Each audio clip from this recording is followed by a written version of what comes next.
Hello, welcome to my YouTube channel. Thank you so much for stopping by. I am wrapped in possibility, and so are you. So we're on common ground. Let's go explore what's possible. How is everyone doing? My hope and wish is that everyone is doing well throughout the world. But I know that's not the case. How do I know? I've been reading about it on various websites, social media platforms, hearing about it on the news, talking to people one on one.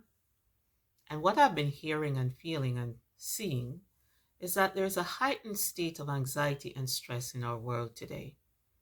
People are feeling traumatized, alone, unsupported, trapped, stuck, don't know where to go, what to do, who to look to for help. And it's not just idle chatter. There are lots of credible organizations reporting on a mental health crisis in our world. And the root of this situation is money. People just don't have the financial power to address their needs. And it's just hijacking people's nervous system. Increasingly, too, I've been hearing people ask, why is it bad people seem to be thriving and others are not?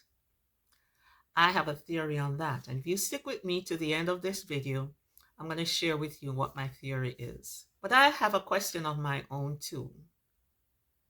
I often wonder, what if all the struggling people came together in the world to support each other? What would that look like?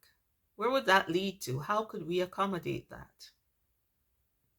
That's a concept I want to explore further in this video. Before I do, I want to read some reports to you, starting with one from the United Nations.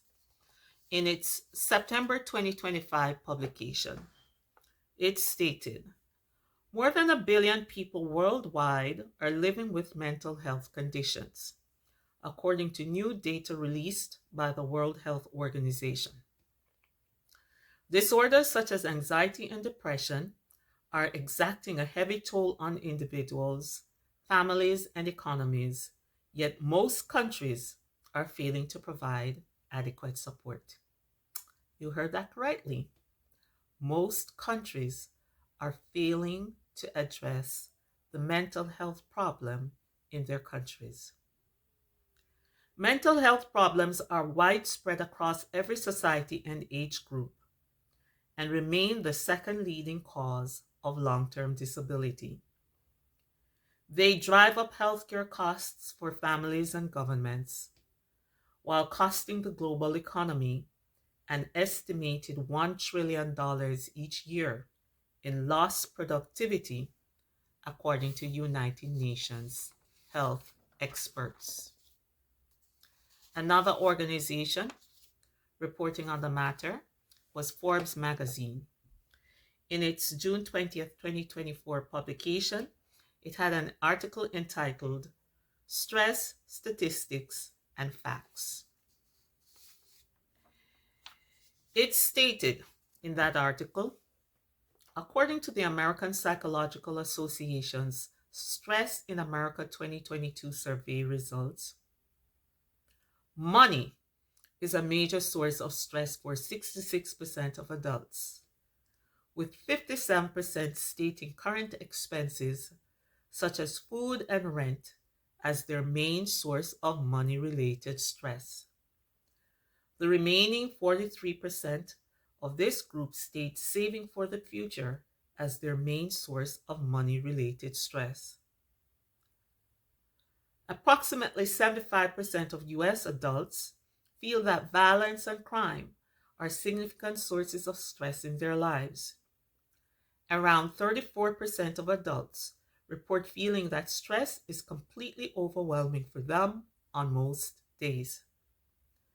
The same 2022 survey from the APA found that 21% of US adults report experiencing forgetfulness, 20% report an inability to concentrate, and 17% report difficulty making decisions in the last month as a result of stress. Forbes also reported on how many people around the world are living with stress. And this is what it had to say. According to 2021 Gallup survey data from adults in 122 countries, 41% of adults worldwide report experiencing a lot of stress. That's almost half of the world's population. Compared to other countries, 2022 data from Gallup showed that Afghanistan currently had the highest reported stress level at 68%. The US was not too far behind at 53%. According to 2022 survey data from Pew Research Center, 29% of US parents reported that being a parent was stressful all or most of the time. A 2018 study of stress levels in the UK throughout that year found that 74% of people reported feeling so stressed they were overwhelmed or unable to cope. Another organization that reported on the matter was Institute of Environmental Research and Education. In its August 2025 publication, it identified the 5 main causes of stress. Here they are. The 5 main causes of stress are workplace pressures, relationship difficulties, financial worries, major life changes, and social isolation. I am going to highlight 2 of those causes. The first one is workplace pressures. I thought it was important to highlight that cause because the workplace is where people earn a livelihood to survive. If that's not going well, it's going to impact other areas of an individual's life, having a ripple effect that's going to extend out into the society and the world at large. So here's what the Institute had to say about workplace pressures. The modern workplace is a significant source of stress for many individuals. Demanding workloads, tight deadlines, challenging colleagues, and lack of control over one's job can all contribute to chronic stress. It went on to define work overload as having too much to do in too little time. Lack of support is feeling unsupported by colleagues or management. Job insecurity is fear of losing one's job. Toxic work environment is dealing with bullying, harassment, or discrimination. Poor work-life balance is the inability to disconnect from work outside of working hours. Another cause I'm highlighting is financial worries. As some of the reports previously said, money-related matters is a huge cause for stress all over the world. So here's what the Institute had to say about financial worries. Financial stress is a pervasive issue affecting individuals from all walks of life. Concerns about debt, job security, and the ability to meet basic needs can create significant anxiety and stress. Some of the financial matters that people worry about are debt, credit card debt, student loans, or mortgages. And let me say a little bit more about student loans, which is an ongoing issue here in the United States. In the latest report about student loans in this quarter, it stated that loan delinquencies have tripled in this period over the same period last year. So that's a big problem for a lot of people, and it's causing a lot of anxiety and stress. Another financial matter that people contend with are unexpected expenses, such as unforeseen bills or emergencies. Income inequality, the feeling of one being financially disadvantaged compared to others. Job loss, which may cause fear about future payments. and high costs of living, such as rising prices for rent, food, and utilities. The last report that I'll be reading is from an organization called End Workplace Abuse. In its August 2025 publication, it had an article entitled The Mental Toll of Workplace Abuse: How it Contributes to PTSD, which is Post Traumatic Stress Disorder, CPTSD, Complex Post Traumatic Stress Disorder, and depression. This is what it had to say.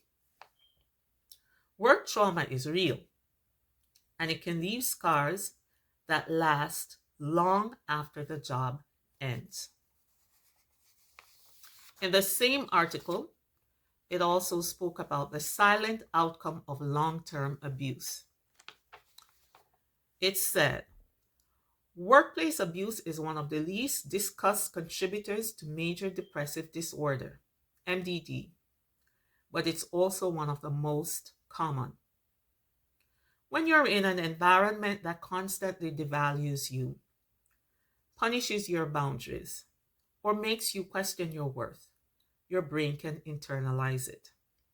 This can look like persistent sadness or emptiness, hopelessness about your career or future, loss of interest in things you used to enjoy, fatigue or low energy even after rest, feeling useless, stupid, or broken, suicidal ideation or withdrawal from loved ones.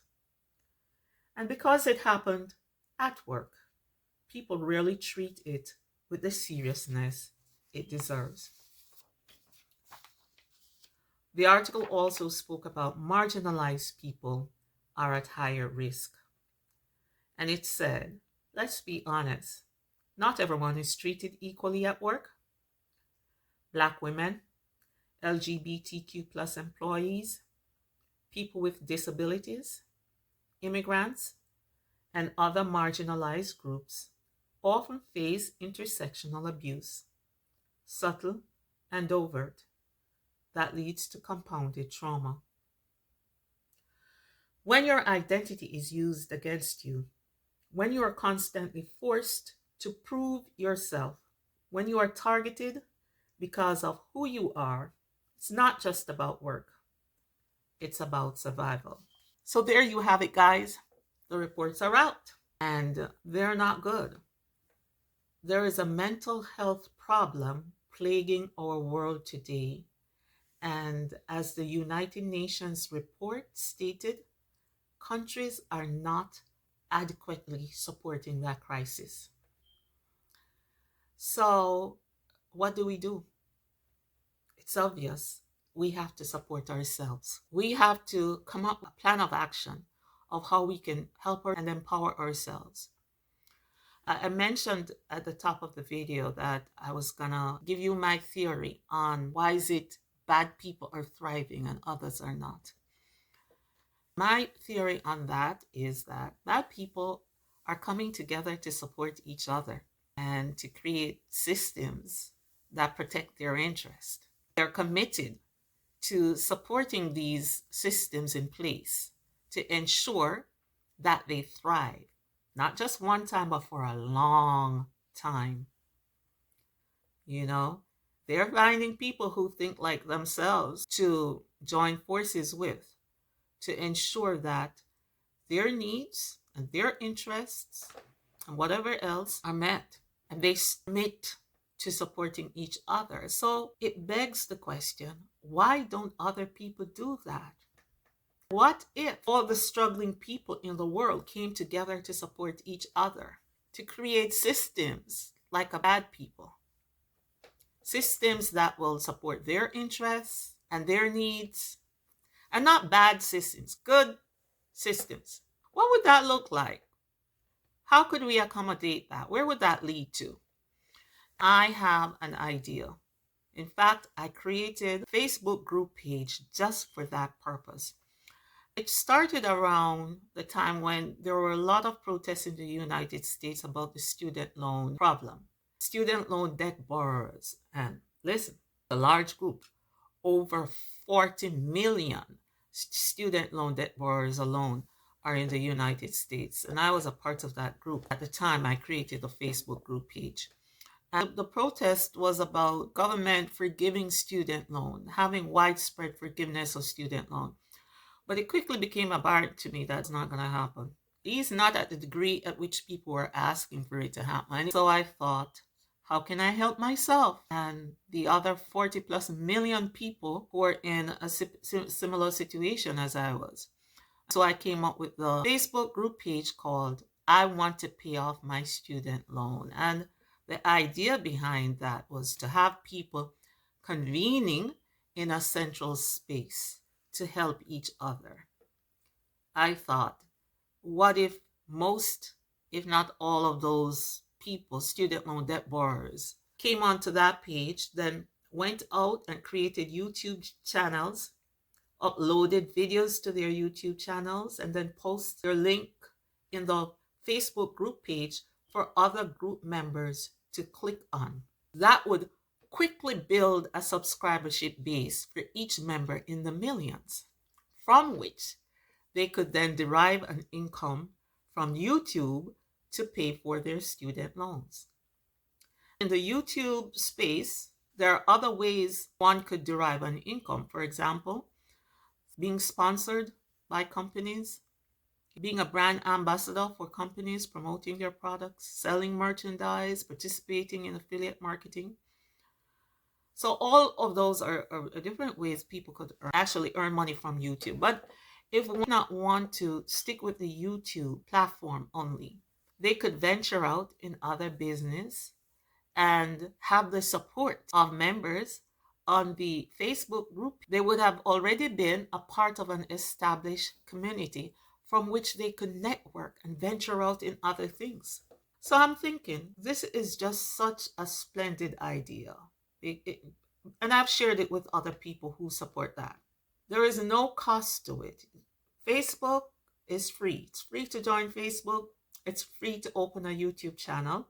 So there will be no cost to one doing something like that. You won't be exchanging money, paying anybody to do anything. You could use your cell phone to film videos. That's what I'm doing with this video. I'm using a cell phone to film myself. You could use your cell phone, upload your videos, and then post your link on the Facebook group page. It won't cost you anything. It's an investment in yourself only. And then watch what could happen, where it could lead to. This is a viable option. It is very much possible. It's very much doable. But what it would require is each person to do his or her part and submit to maintaining this system as bad people would with their system. Then watch yourself win. If you're in a situation that you feel stuck in, where you're abused, you're dealing with narcissism at work or bullying, or even dealing with it within your own family, you have other needs such as a medical need, you can't find the money to address your need, or you may need money to pay for your children's tuition, or just to survive on a daily basis, paying for housing, food, utilities, whatever your needs are, this is a viable option I'm suggesting, where you can come over and join this Facebook group page called I Want to Pay Off My Student Loan. And remember, the group is not just for student loan debt borrowers. I'm extending and opening up this group to any struggling person throughout the world. You know, after creating the group page, I realized there were a lot of people struggling, a lot of people needing support. And I thought, why not just open up this group page to everyone who needs support, to join and support each other, to empower oneself, achieve the things you want to achieve, to live life on your terms, to have the financial freedom that you want. We all want that. This is an idea that I'm so eager to jump in, 2 feet in, to commit to, and it can work. It is simple, it is doable. So I'm asking everyone to share this video, because We know a video can go viral in 24 hours. Millions of people can see and hear it. And so I'm asking you to do just that. It would be exciting if I could have 1 million views on this video by the end of this month, even though I know it could happen overnight. This is good news. This is a good concept that if everybody just piled on and join in, could happen and happen quickly. We could get up to our financial level that we desire so that we can address our needs. Any abuse that we're facing and that we want to remove ourselves from, but we're limited in doing so because we don't have the financial wherewithal. Being stuck in a work environment that's just hijacking your nervous system and draining the life out of you. If you want to get out of that, come over and join this group and empower yourself financially to break free from whatever it is that's holding you in place. That's basically it. That's my vision. So let's do what bad people do, create a system, a good system for us to empower ourselves. And while you're at it, comment below. Let me know what you think. And then like, subscribe, and share this video so we can get on to the business of finding out what happens if struggling people from around the world come together and support each other. I'm really excited to test this theory and see where it leads to. One person cannot do it. We need each other. So, like bad people, good people from around the world, please do come together. People who are struggling, do come together and let's test this theory to see what happens. Looking forward to a journey that's empowering. Thank you.